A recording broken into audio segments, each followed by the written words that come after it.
Ambassador, I will say frankly, I'm one of the people who thinks you should be expelled from this country, and I believe that it's to do with the policies of your state. If I was Jewish and had never stepped foot in Israel, I could claim citizenship there tomorrow, but 6 million people whose origins are in what you now call Israel, who were forced out in 1947 or 48, do not have that right.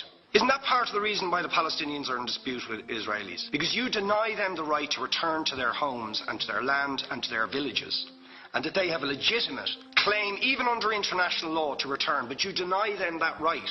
Why do you deny them that right? And why do you give that right to other people who have no connection whatsoever with the land, whether you call it Israel or whether you call it Palestine? Why do you continue to seize land, if you're serious about Oslo and the two-state solution, which under that agreement is land designated to be Palestinian land? 500,000 people, most of which has taken place since Oslo. You allow that to happen. Why do you allow it to happen? If you're serious about giving this land to the Palestinians, it's absolutely extraordinary. Are you not just taking us, Ambassador, for idiots? That you can say with a straight face, we're serious about peace, but while we're serious about peace, we're going to seize Palestinian land. And you expect the Palestinians to just sit back and do nothing about that. Now, you know what the Palestinian people have been asking for. Far less even than some people would ask for. Because I believe the whole apartheid system should be dismantled. But what they've asked for is to lift the siege of Gaza. Just to lift the siege of Gaza. Let them have an airport. Let them have